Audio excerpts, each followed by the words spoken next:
But in all seriousness, how does one get commissions?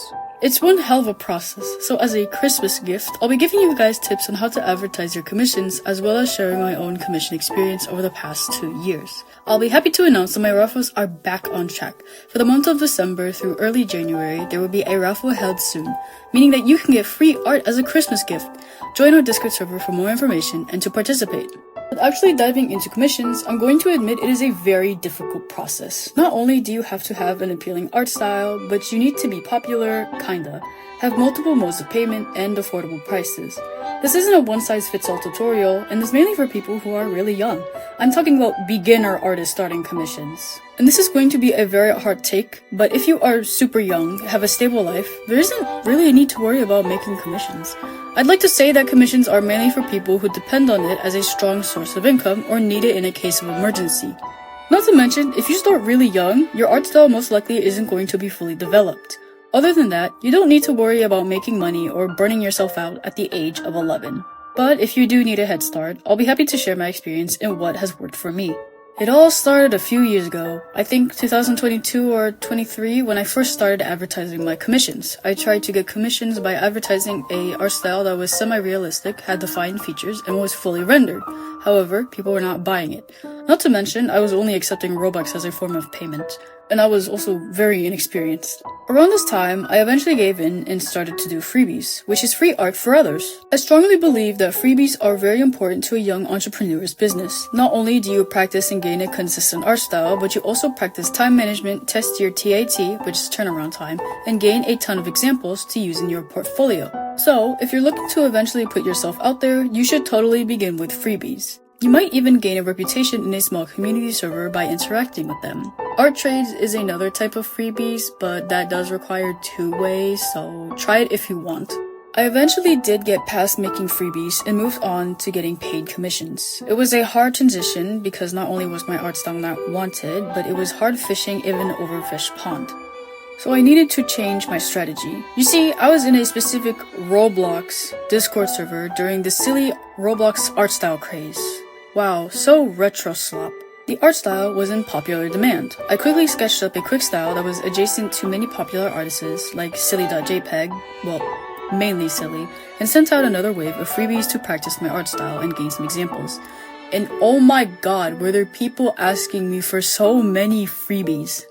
I eventually closed my freebies as I believed I had enough and reopened my paid commissions, priced things appropriately, and got my first paid commission. I have no idea who this character is, but I've seen them from a video game. Shout out to the people who have supported me when I first started out. You might take away the moral of changing your art style for the better, which isn't entirely false, but it isn't true either. Just because you're advertising in the wrong place doesn't mean you change yourself. To be honest, I think I should have practiced my skills a bit more and developed a sketchy art style like I did today. Matter of fact, I am still playing around with so many different types of brushes that give me many different types of art styles that I really like. If you want to keep your art style, you should keep working at it and develop while advertising somewhere else where your art will be much more appreciated. But yeah, if you must, adapt to your environment. Handling any type of currency comes with a strong risk as it usually comes with the factor of being scammed, which sadly happened to me. To avoid scams like this, watch out for basic profiles that are recent in creation, are insistent on giving them your personal information, spam emails, refuse to pay up first, and there's a lot of other various ways. Moving on, everything was going great. I was getting commission after commission, my art style was really developing, and now I was handling real life money. It's pretty difficult, so I recommend a guardian or parent setting up a bank account for you if you're a minor. I work with PayPal and haven't had any issues, but other people may work with things like Cash App, Zelle, Venmo, etc. I also recommend advertising on sites like Ko-Fi, VJin, or Discord to search for a wide range. Over time, my work on commissions got so good, I eventually made it to where I am now. I'm fairly well known in my communities and have a ton of commissions. I am doing very well, but there are a lot of things that I didn't mention in the process. When advertising, make sure to include many different types of examples. You're less likely to get a commission if people don't immediately see your eye-catching art when you first post. Along with gathering at least 5 examples, you should include diversity in your art. A lot of people want their OCs drawn, but are untrusting if you don't show that you're able to draw people of color, different ages, certain objects, different genders, furries, and multiple body types. Additionally, you shouldn't use art studies, traced art, or P-crews for your commissions. Not only can it be considered traced or stolen, but it's not being truthful to your audience when you're advertising art that wasn't 100% made by you on your own. And yes, we have caught people using P-crews for their commission samples. If you find drawing a certain type of person is difficult, practice drawing so that you won't have the trouble of doing so in the future. Another factor in advertising is not making your ad difficult to read. Cluttered, disorganized ads that have inaccessible fonts and text do not help your client read your work. Instead, create simple and neat commission sheets to display your work clearly. Your writing should be clear, free of spelling mistakes, and accessible to many. Your text should be font-free as they tend to break screen readers which read text for the visually impaired. It is also not recommended to make your images incredibly flashy or bright as others may be photosensitive to it. Always add a spoiler if you have extremely bright images or fast imagery. You should have clear prices set. Set good prices, but don't make them too low and underpay yourself. The most common types of mediums for different prices include bust or headshots, half bodies, full bodies, and adding backgrounds. There are also TBs, line arts, and sketch. Personally, I don't offer half bodies or sketches yet as my art style is extremely simple and doesn't include them. There's also the trouble of pricing your artwork. The truth is, you can price your art however expensive you want. I've seen artists sell their chibis for nearly hundreds of dollars, while others sell their full bodies for simply $30. Price your art however you want according to your preferences. But if you want a guide on where to start, let's think, how much would I pay myself for making this piece of artwork? Personally, every time I get way too many commissions, I decide to bump up my prices to bottleneck the amount of people commissioning me. Some artists also multiply the amount of hours they work with an integer. For example, if I work 6 hours on an artwork, I multiply that by 7 to get a total of $42. Of course, you're allowed to adjust to your liking. The minimum you should price your art is at $10, and in retrospect, that is very low. You also have to take in consideration the rendering, the coloring, the line art, and if you're going just beyond the sketch. Raise your prices every time you have to do more work. It is okay to add fees if someone is asking you to do extra or add revisions to your artwork. I don't recommend pricing your art extremely low as you won't be making as much and you might even get stressed out. Oh, did I mention burnout? It is absolutely okay to close your commissions, make a waitlist, or tell your clients that you're a bit burnt out. You're allowed to take breaks and rest for your own mental health and stop commissions. No one is forcing you to do them, and it would be incredibly bad client etiquette for them to force you to finish it.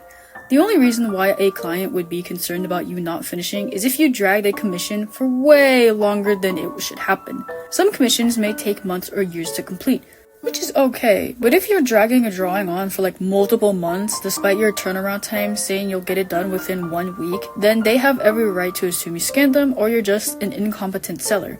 Your turnaround time is supposed to account for how busy your life is, how often you get burnt out, and how likely you are to procrastinate. My turnaround time used to be 2 days, which is super fast for a complicated drawing. Now, these drawings take up to a week or longer. This is to account for how busy my current life is and how lazy am I.